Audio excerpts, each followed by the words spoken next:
Hey, Yeah. what happened? Hey. All right. So hopefully you guys can see me okay. And just gonna get this on full screen here. Okay, so as we all know, we're chatting about herbal medicine and immunity today. Something that as Sarah said again, I'm super passionate about.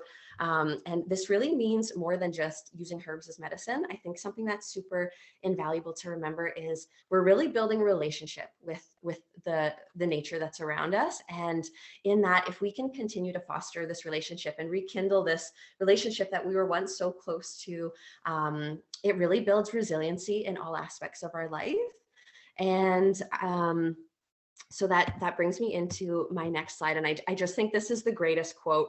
Some of you might have heard it before, but the greatest medicine of all is teaching people how not to need it. And I think that's the best way to work with plant medicine.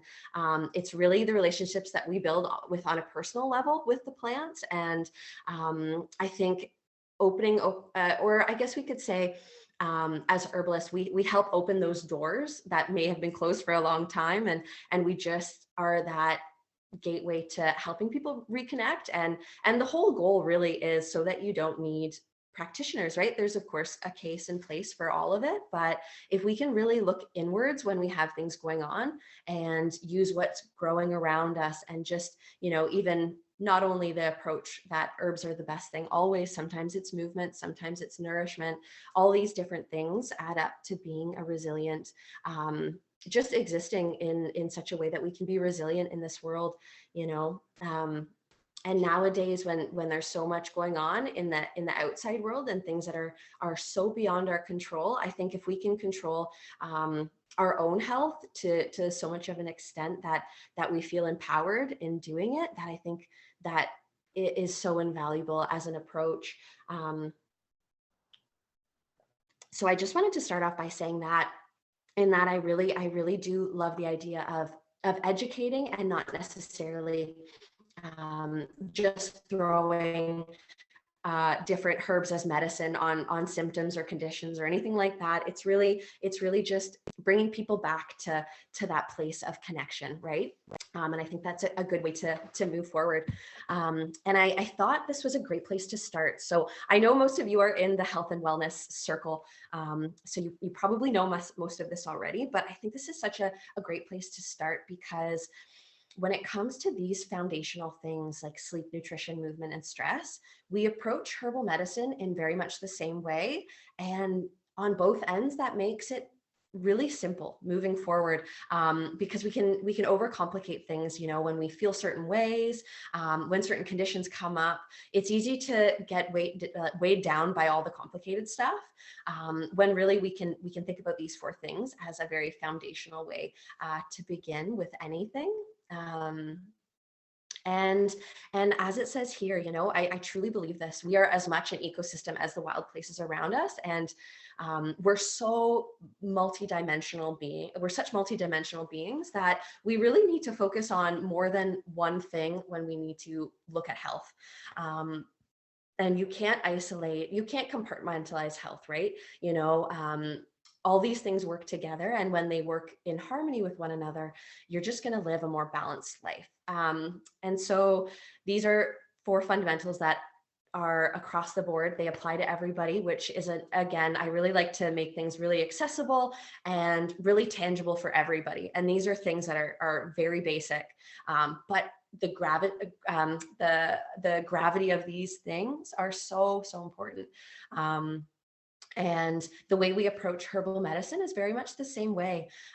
So to think about it in a sense of, since we are in this alternative medicine world, I know I'm not alone probably in saying this, where, and this goes back years now, but you type in herbal remedies for X, Y, and Z, or whatever it is that you're going through, and you might get a list of herbs that may or may not work for you. And if they do, that's fantastic. But 9 times out of 10, it's not necessarily fixing the problem that has come up, right?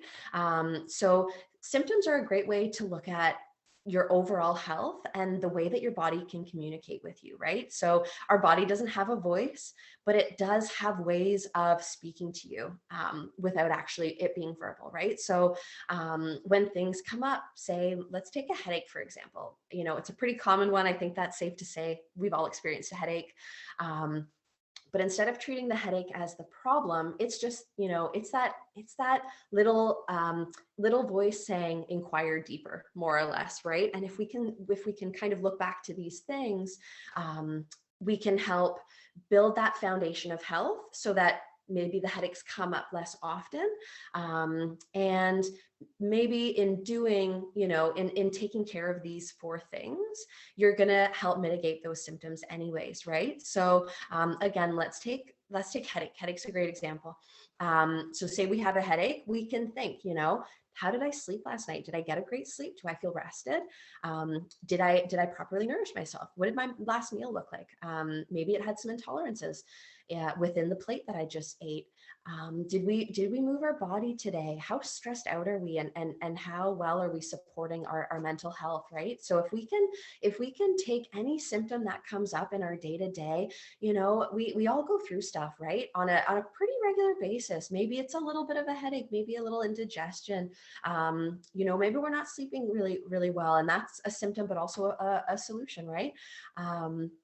If we can take everything that comes up and circle back to these four things, I think this is just an amazing approach, and it is such a great way to kind of cover so much of your health and well-being, and just by really simple things, right?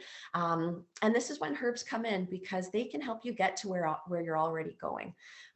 So when it comes to going back to the headache again, say we have a headache and maybe we didn't sleep that well.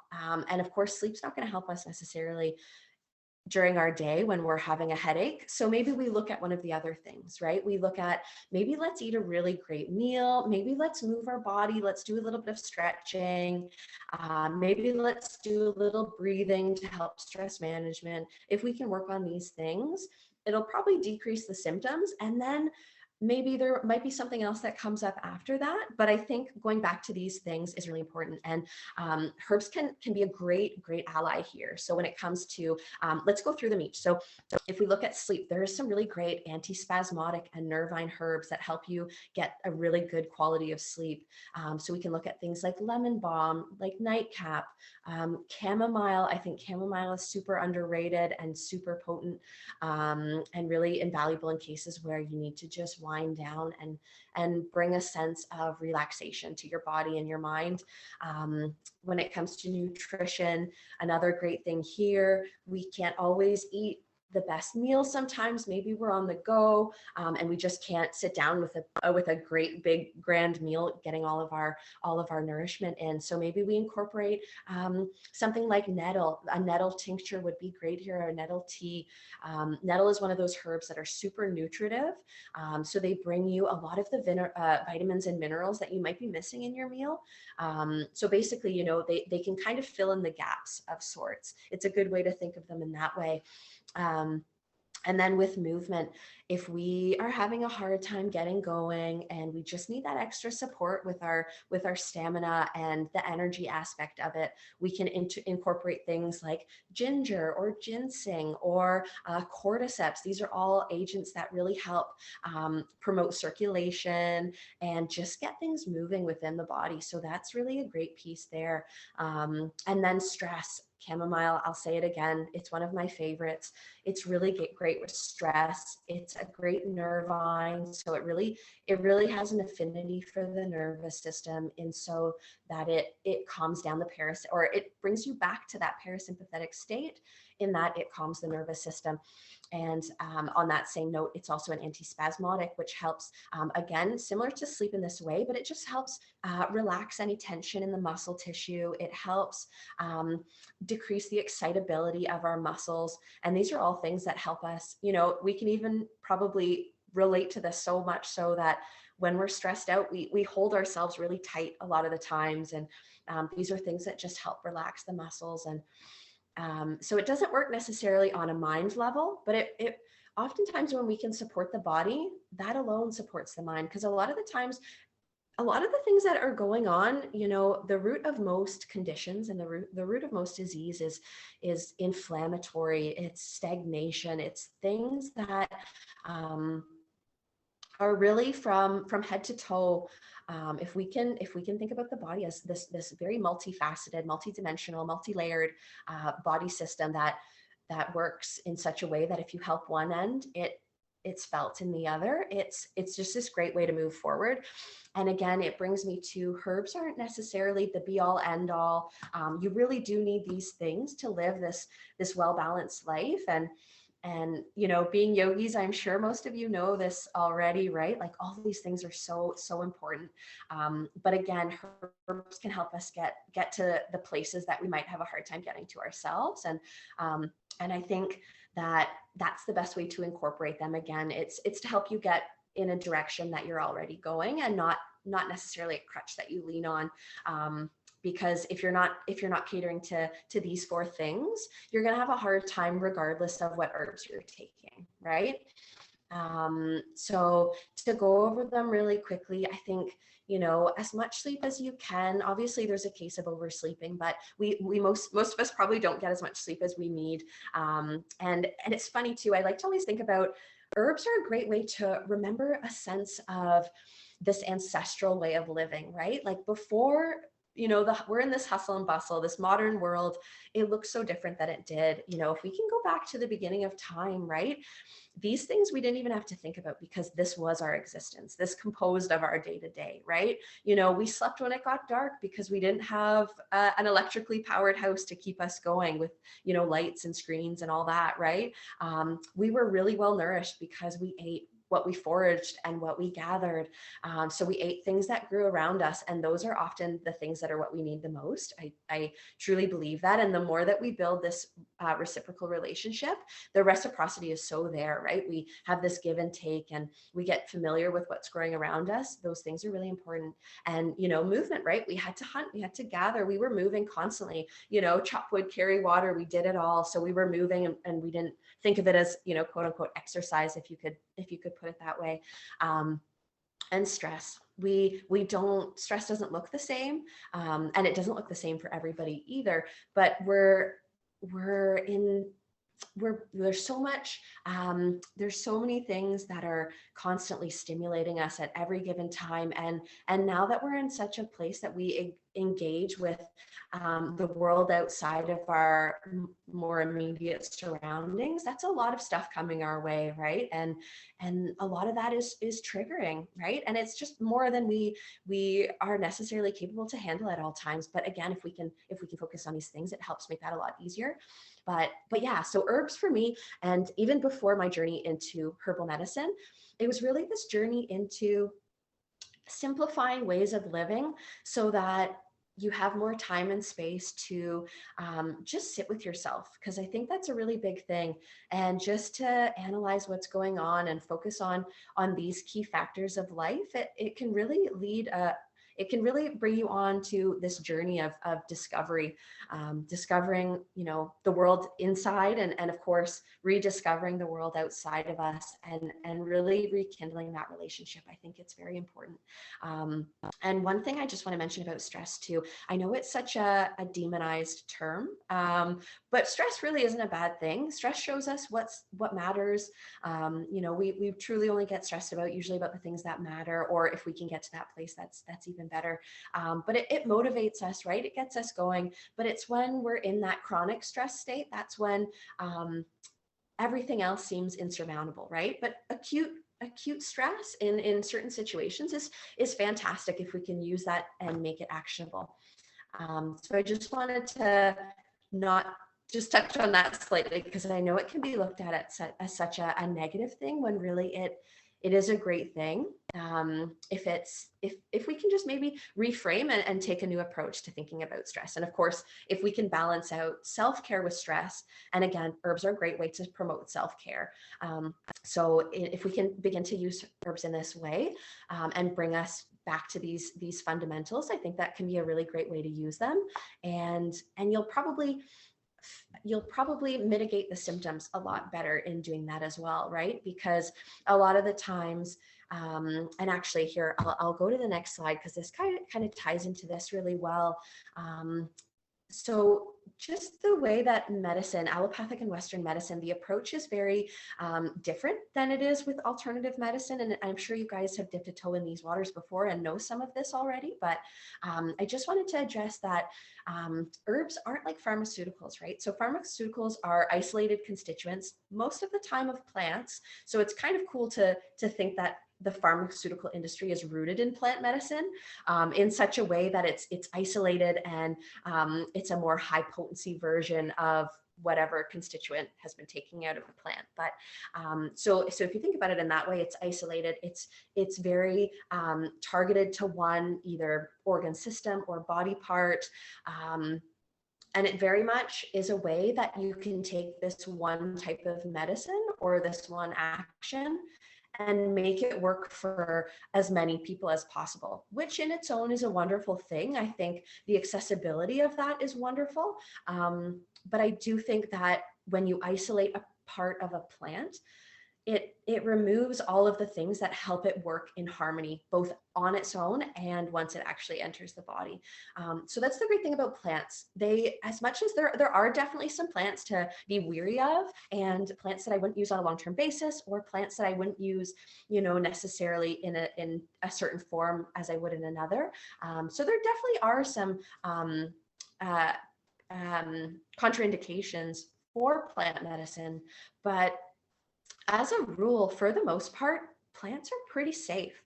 And the ones I'm going to be talking about are pretty across the board safe for everybody. I don't want to generalize here in saying that they're all good for everybody, but as a rule, they're safe for most people. Like I said, unless you have something else going on, and then that's obviously a different conversation. But as a rule, plants are very good at doing what is needed. They don't often work beyond what's needed in the body.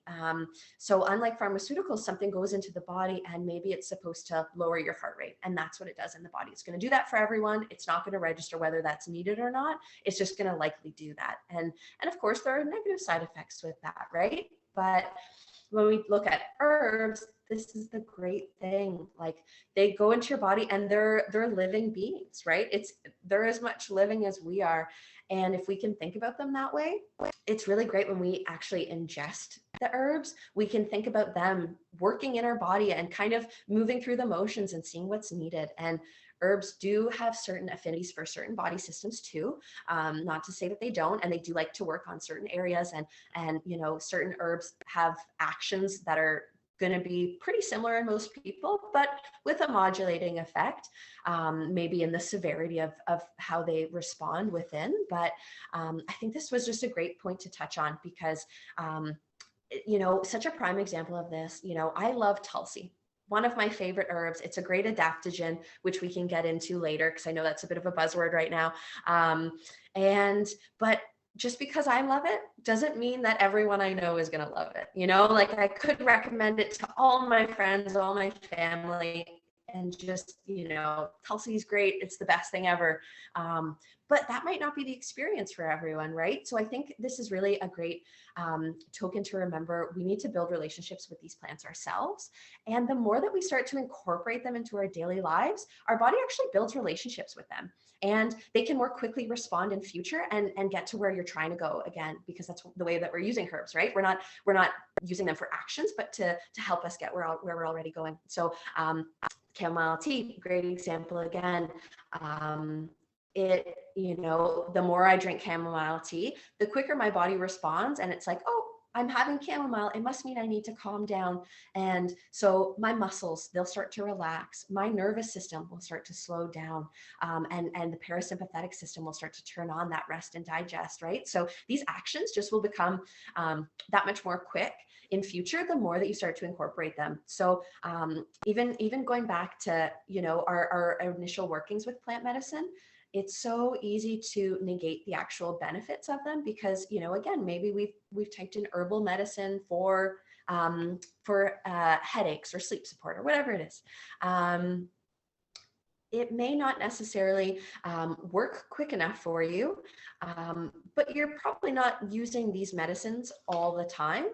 But the more, again, that we can incorporate them into our day-to-day, the more beneficial they'll be. And the more we'll build the relationship with them in such a way that we'll know what to use, right?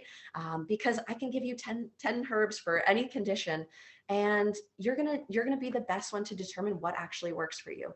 And I think going through trial and error and really trying herbs in different ways is a great thing to think about too. Because of course we can think about capsules, we can think about teas, we can think about tinctures, we can think about topical stuff like salves and ointments. There's just so many different ways. We can eat them whole, we can eat them raw, depending on what we're eating.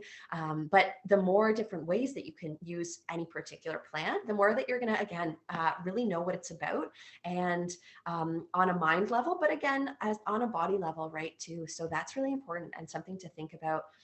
And when I first started learning herbs, I found it's so easy, or I shouldn't say that, it's so hard to always remember what herbs are good for what. And I think, again, that relationship piece is so important. And a great thing that I had been told, and I think this is so great for everyone, if you can put this into your schedule, is take one herb, whatever one speaks to you, whatever one that you're drawn to, and maybe go with your intuition. If you do your research and a herb keeps coming up, maybe that's the one that's wanting to work with you. So figuring out what that herb is to start, and then you can just move through a bunch of them. But taking, a 2-week period is a great place to start. For women, since we have a menstrual cycle, longer is better because we have hormones and a bunch more that comes into place. But if we can take a period of time like 2 weeks and we can incorporate one particular plant as often as we can, this really gives us a tangible experience with it. And the interesting thing about herbs is actions can be felt really quickly within the body if we actually sit down and have no distractions. So take something like marshmallow root. So say I'm sipping on a marshmallow root tea. That's a very mucilaginous herb. It's really great for soothing digestive organs and just helping tone tissue walls and bring some sort of cooling nature to them. So that can be felt as soon as you drink the tea. If you're sitting with a cup of tea, and I try and say to not do anything while you're doing this and really be present with your tea or however you're working with this plant, just beginning to notice the sensations all the way from the mouth, then into your digestive organs, and then see how it plays on the mind too. Herbs are great communicators, quite frankly, and they're always talking to us. We just usually have so many distractions, and we're not in conversation with them. So if we can start to just change and reframe and just approach herbs in this way, I think this is such a great place to begin this journey. And again, it just builds that relationship with the plants on a very sensory level, and it's all about remembering it too, right? And that's the piece that's easy to forget, right? It's easy to forget the experiences that we have, not the experiences, sorry. It's easy to forget herbs by memory, but if we can remember experiences, we'll be pulling on memory, right? And it's felt memory, it's sensory. So sorry to go into this too much, but I think this is a really great way. Instead of throwing a bunch of herbs at you and saying, these are going to be really great for everyone, for everyone's immune system, this is just a great thing, or a great place to start. And it allows you to really take this journey into your own hands and build a relationship with all these wonderful medicines that grow around us. And another thing, I think I'm just taking a quick look at time, but I just want to touch on this really quickly too, because when things come up and conditions arise and we're going through stuff, it's a lot easier to throw so much onto the problem and just, assuming that something's got to stick. And most of the time it will, but that problem's going to come up again because you've just dealt with the symptom and not the problem. So this is a really, really great one. Let's take a prime example of indigestion or digestive upset, like bloating or gas or things like that. We can throw a whole bunch of herbs that'll help, peristaltic action and help move food move through. And we can give you a carminative herb, which is a flatulent reducing herb. So it's going to help those symptoms. We can give you stuff for detox, right? But that'll help, of course, move through those symptoms and help relieve them a lot quicker. But again, those problems are going to keep coming up if we don't look at, what did I just eat? Maybe I'm intolerant to some of the things that I just put on my plate and ingested, right? So again, if we can look at removing before we add, I think that's a more well-rounded approach. And again, it works on treating the root cause and not the symptoms. So if we can think about things that come up as that little voice within saying, hey, let's inquire deeper here, what's really going on? And herbs are great ways to, again, mitigate some of those symptoms, because being in pain sucks. And I think treating pain first is a really great way to move forward, because when we're in pain, it's not easy to see beyond that. It's not easy to dive deeper in that case. So yes, pain management is important. Anti-inflammatories are, we can look at this as a whole. Actually, the root cause, again, and I can't remember if I've said it, but inflammation within the body is typically the root cause of most of what's going on. So anti-inflammatories are really, really great. Turmeric is probably one of the best known ones for that. Although I think ginger is a really great competitor here in that it's a little bit more gentle in its approach, but I find it's a little bit longer lasting. So yeah, just working on relieving pain. If it's so bad that we can't actually take a good look and we can't sit with what's going on. So sometimes pain is really important. We have to work to that first. But yeah, again, just removing what's not working is so, so important. And it helps simplify things too. Our lives are already so complicating, right? If we can really look at the things we're doing on a day-to-day basis and see, as a glance, again, going back to those foundations of health, right? If we can look at our sleep, our nourishment, our stress, our movement, if we can look at those things, and maybe we have a bunch of, we watch TV right before bed. So that kind of takes care of the sleep. If we can maybe remove screen time an hour before bed, or whatever it is, that'll help promote our sleep, which will probably help reduce the likelihood of symptoms coming up. Again, if nourishment, if we can maybe rule out intolerances, things like that, because again, intolerances are, and even food sensitivities and allergies, these are things that cause a lot of havoc in the body. And herbs, of course, again, will help those symptoms, but if you're eating the same things, it's not going to make much of a difference, right? Those things are going to keep coming up. And again, with movement, if we can go back to, we've been sitting on a chair all day in this office, can we step outside and go for a walk, get that fresh air? And I think that's really important too, is going out in nature, and the term, forest bathing and earthing, all these things, that's herbalism too, right? That's reconnecting. It's again, rekindling that relationship with the wild spaces around us. And again, if we can look towards those things, and stress, if we can reduce stress in a way that's effective for us, and of course, we're not going to remove it all, but if we can work towards looking at those things again and taking away what's not working first before throwing anything into the mix, that's a really great way to move forward. Another thing, once we work from the foundations of health, the next thing we really work on is the digestive system. So we can think about the digestive system. We know it takes in all of the essentials, all of the vitamins, minerals, all the nutrients we need to basically exist in this world, all while removing toxins from the body and waste products from all the processes going on within.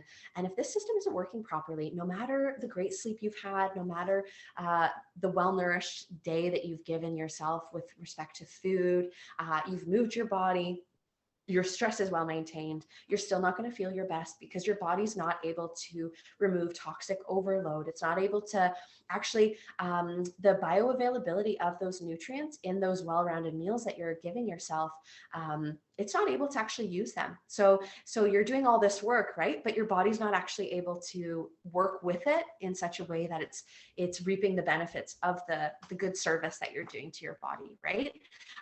So I think this is really, really important, and herbs can be a great aid here. They really help, again, like I was mentioning before. Anti-inflammatory agents are really great, especially when it comes to the digestive system. They can be very, very helpful in this, even so much as even if you don't want to think too hard about a particular, say, tea when you're drinking or when you're eating a meal, even having a hot beverage is a great way to help your body digest. So again, I really like to simplify stuff. I really don't like to overcomplicate. I think it gets too heavy, and then we don't do anything oftentimes if we throw too much into the puzzle already. So thinking really basically about some of our approaches is great. But yeah, again, so anti-inflammatories are really great. Sometimes laxative support is needed.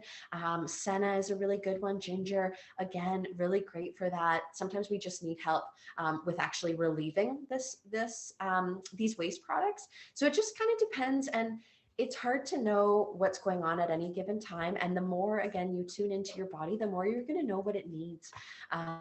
So I think, again, it's that relationship with ourselves too that we need to really rekindle. And you guys are on a yoga journey, which brings you there so often. So you'll know that already, but we can look at herbs in such a same way. But yeah, the digestive system is so important, and I think it's a really great place to start once you've kind of worked off of the foundation. Going back to those fundamentals again, this is a great place to help your body kind of as a whole. You know, it's taking in the best that it can, and it's relieving all of what's not needed, and that is so important. And again, a lot of people these days, just with the diets, you know, like the standard American diet, we can say, there's a lot of things in there that don't support the digestive system in such a way that we're able to do a lot of it on our own. So we really do need these supports sometimes. And again, just drinking a hot cup of water, even a hot cup of lemon water while we're working on digesting, just keeps things moving, and it promotes circulation in and of itself. But again, yeah, if we're in this chronic constipation state, that's really, really important. And as a herbalist, that's something that we always look to first, because if somebody's not going on a regular basis, I'm not going to put anything else into the regime. You know, it's just not where the attention is needed. And, you know, I'm telling you this so that you can be your own herbalist. Like, the whole goal of holistic practice is so that you don't need to come to practitioners, whether it's, you know, a naturopath or, you know, whoever it is, a nutritionist. There's so many good services out there, and there is such a place for them. And sometimes we need to be reminded of things, and we can't know it all. Like, we all have our own passions in this world, and those practitioners are very valuable and so needed still. But if we can work towards some of these things ourselves, I think that also brings us into this place of a better approach going in, right? Because if you go to even a doctor, they'll often say, you know your body best, you know what you need. And I think that's so true, right? We often know what we need when we just slow down and pay attention and pay notice to the things that are coming up. So even if things are coming up, we can recognize those things better and still maybe approach practitioners if necessary. But we can really become aware of what's coming up and maybe try and do some symptom relief ourselves, and then exploring options if necessary. But this is really a great place to start.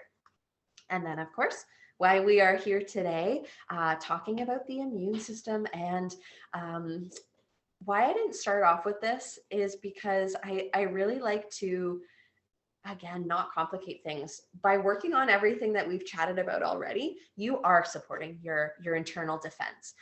Doing all those things supports your immune system indirectly, you know, and depending on what you're incorporating, directly as well. But working on those things, they're very fundamental to just your overall health, and they help your body live in homeostasis, which is just in balance, more or less. A fancy word of saying that, but so again, if we can cater to those things, we're already going to be working for our immune system without having to really narrow it down. And again, that pinholes it a little bit, right? Like if we really want to work for our immune system, we might forget, about getting a good quality of sleep, eating well. So we can get really focused and hyper focused on one thing. And I think just broadening our horizon when we approach anything is super valuable.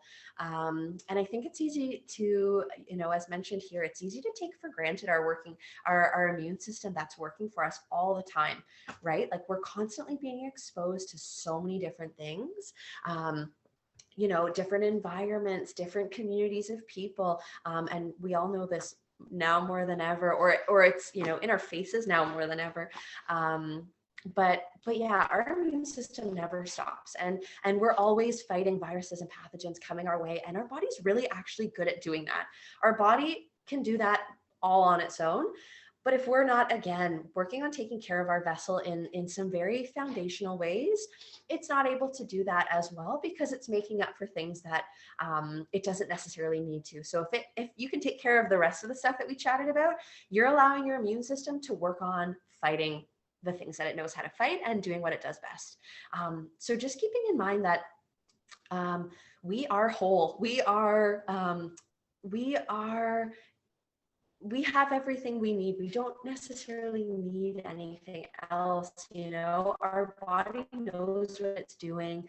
And I think that's just really important. And it's really great to touch on that. And herbs and medicinal mushrooms, especially medicinal mushrooms, they have such an affinity for the immune system. And herbs too. There's some debate whether medicinal mushrooms are considered herbs. So I put them both in there just for simplicity's sake. But I think this is a great place to start. Again, not a great place to start, but just keeping that in mind. If all the rest of the stuff is taken care of, this stuff is a lot easier. So our lives are so busy. And again, I like to make this accessible. I like to make this simple. I don't think it's as necessarily beneficial to add a whole bunch of beneficial stuff to your day-to-day if it overcomplicates things. So I just really wanted to point out some really simple ways that you can incorporate, medicine, if we want to label herbs as medicine in this case, into your daily life without maybe having to think too hard about it or get bogged down by science and information and all the things that can weigh us down and not allow us to move forward and be a sort of hindrance in that way. This is a great one, is spices. So upgrading your spices is a fantastic way to get medicine on a daily basis without even having to think about it, right? So if we can look at our spice cabinet and upgrade, some of them, I want to say the most used culinary herbs are used so much for a reason. First of all, they are so abundant. They are so resilient, and which speaks to how they are within you as well. They promote those things. They promote resiliency as well within. But again, those things were really abundant, really available to us. And they're all aromatic in a way. And you can think of aromatics. So aromatic plants contain volatile oils, and volatile oils are by nature antimicrobial and antibacterial. So any herbs that you can think of, so my mind goes to thyme, to rosemary, oregano, all these things, they have a very fragrant smell, right? And we can think about that fragrance as actually being medicine. So if we tie it back again to the oil constituents, so again, these things were used because they supported day-to-day living, right? They were antimicrobial, again, antibacterial. And so incorporating these into our foods every day, again, just supports the immune system to work towards its greatest potential, which I think is really, really important. And there was something else I wanted to say to that. Again, even the aromatics of plants. Sometimes if you can't work with plants, even just smelling plants, and certain plants are better for this if they have a high aromatic profile. That means that they even work to bring you some sort of therapeutic effect, even just by the the olfactory sense, you know, like our smell. So again, spices are a great way. And again, if you're using spices, that means you're cooking your own food most of the time. And if you are getting takeout or whatever, a quick instant fix, if you throw spices onto it, that's great too. But a lot of times it means you're starting from scratch with your own meals, and that's medicine too, right? If we can make our own food, we again are building that relationship with what we're putting in. Nature, I said it before. Going outside is herbalism too. It's reconnecting again with nature. And I'm sure most of us here, we can speak to this. If we've ever gone for a walk in the woods, it's so healing, right? And we don't even necessarily know why. We just know that we feel better doing it, right? And there's so much to be said there. But you know, forest bathing is such this great way to engage with our senses and our environment. And you know, a big one for this is cedar. Cedar is really aromatic again, and it has those very similar properties, being an antibacterial, antimicrobial. And just again engaging with that, and it just has this way of slowing down, and it's a good way to reconnect with our parasympathetic nervous system. And it's almost like it's, think about it as if it's contagious, right? Like the earth is just doing what it needs to exist. Back to very much those ancestral fundamentals of life, right? We're tuning into that way of being when we're out there in the woods. So the more time we can spend in nature, the more we're reconnecting with this ancestral wisdom without that verbal communication, right? It's happening around us, and engaging with the world in that way is very, very healing. So as often as you can, like, get out there, be immersed. Beverages, we all have to drink. Everything, you know, if you're not a tea or coffee fan, maybe you like hot chocolate, maybe just water is really all you like to drink, and that's quite fine too. There's so many different ways that we can add herbs into our day-to-day, whether it's, you know, throwing a sprig of mint and lemon in our water, or enhancing. Maybe you have a favorite herbal blend, but know that, you know, maybe you're not getting the most well-rounded meal. So again, maybe you want to incorporate nettle into your tea. So you add nettle to your favorite tea blend. What was I going to say? Oh, tinctures. They're a great way. So I have one here. So if we don't know what that is, tinctures are really potent plant medicine. And they're in dropper bottles like this. So if you can imagine any drink that you have, you're basically taking plant medicine and just dropping it into your drink. And this is one that I do daily. I put tinctures in my coffee, in my teas, in my smoothies, in my recipes. I put them in everything, because you're getting plant medicine in such a potent state without having to. First of all, you don't taste it, because they don't typically taste very good. They're alcohol extracted plants for the most part. There are other ways to do it. You can use vegetable glycerin and technically vinegar and stuff. That's another way to make tinctures. But typically you'll find, if you're buying them at the stores, they'll be alcohol based, just because alcohol is this great agent to extract as much of the constituents as possible. But yeah, so you're adding those things in without having to taste them, but you're getting still, you know, being able to still reap all the benefits. Of course, that doesn't allow you to build as much of a relationship with the plants that you're using, because you have no idea what they look like, what they smell like. So again, I really do like to recommend whole herbs if you can. But again, that brings them into the food aspect of life, right? So if we can take care of incorporating food in that way, and even eating foods raw, right? Like most of us have dandelion growing in our backyard. Most of us have plantain. So incorporating these things are really, really great. Simple infusions. We can infuse herbs in oils, vinegars, honeys, and then throwing them all together makes a great salad dressing. So again, just making it super simple, and so that you don't have to think too hard about them, but they're just part of your life. You know, that's really, really important. So I know we're pushed for time, so I'm just going to mention, I've put together just 3 of some of my favorite immune boosting herbs, and then we can chat about some more.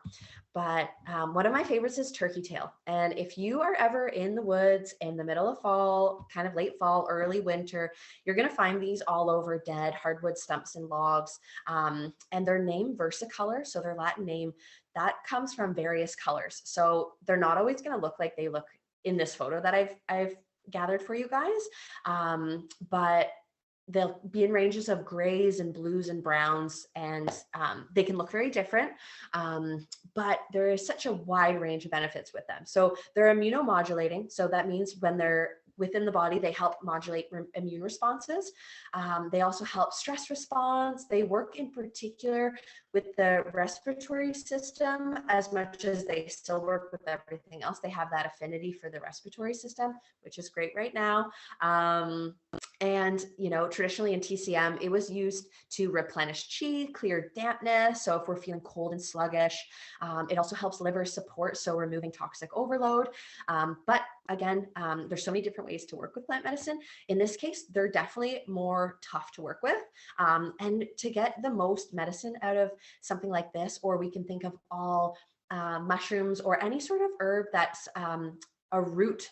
So anything that has to be broken down first and then used, we can put them into things like broths, or we can decoct them, which means same thing. They brew for a long period of time, because if you just throw, you know, turkey tail, for example, into a tea, you're really not getting the value out of it. You're going to get some effects for sure, but really to get the potent medicine, you'd be looking at a slow simmer. So, you know, throw it in your slow cooker, your chilies, your soups, whatever. They're really great. Or a dual extract tincture. Again, so using something like this, and the term dual extract just means you've extracted components from alcohol, as I was mentioning before, but also water. So it's a combined extract. So those are a couple of great ways to get turkey tail. Another one I love is elder. So elder is my favorite. I drink it basically every day with almost every tea I drink. It's just one of my favorites. I have this love of rich berry taste. So if you love berries, similar to blueberry, but a little bit richer, I find. And oftentimes the blueberry teas that you're going to get have natural flavoring, whereas blueberry is so strong on its own. Like you're getting all the benefit, all the taste without any sort of natural flavoring. So if you have any tea that you love, throw elder in it. Whether it's, I prefer the berry. I love the taste of the berry, but elder flower is great too. So are all the aerial parts are beneficial in a very similar way. So, you know, your stems, leaves, bark, it can all be used in different ways, but again, the approach to working with them would be quite different. But berries are super simple, high in vitamin C, in antioxidants. So they're just delicious and super supportive. They also inhibit viral replication, which is great. Because of course we're being exposed to viruses all the time. So it reduces the virus load in the body, and allows your body to move through getting rid of viruses a little bit quicker. And then the last one, I apologize. We have a puppy and she's been good this whole time, but hopefully she'll settle in just a minute here. Sorry, give me 1 second just to settle her down. It's actually might be good timing, Chelsea, because I was just going to say we got to do Q&A. Oh, perfect. Okay, awesome. Thanks, Dottie. I was going to say perfect time for this. So let's maybe I'm going to close this out, close the presentation, and then we can just chat instead. Sorry, that was definitely a bit longer than I expected for the presentation, but there's just so much. I could talk about this all day. But if you guys have any questions, if we want to move into that side of things, I am all ears for any questions that you might have. You'll just have to unmute yourselves. But here, I'm just going to pause the recording. Absolutely, yes. So what readings do you recommend for beginners with herbs as medicine? There are some really, really fantastic books that I would recommend. It's hard to say if I have a favorite. So in all fairness, Rosemary Gladstar, if you guys know who that is, she is otherwise known as the mother of plant medicine. She has a big binder that I've purchased, and that's basically my Bible. I go to that all the time. But honestly, when it comes to books, there are so many great ones out there. Even some Western books. I can send you a list maybe of all the books I have, because I use them all for different things. Like some of them have really great culinary references. Some of them have really great property descriptions. So there's just a whole bunch. But I truthfully don't have, you know what? One of the great ones I would recommend is Wild and Edible Plants on southwestern Ontario, I think it is. And it's written by authors that live in Ontario. I think 2 of them are herbalists and one of them is a naturalist, and I can't remember what the last one does, but it's basically a collective working of all of your local plants. It breaks down, and I'm trying to think, I have it right here. I'm going to grab it and show you guys.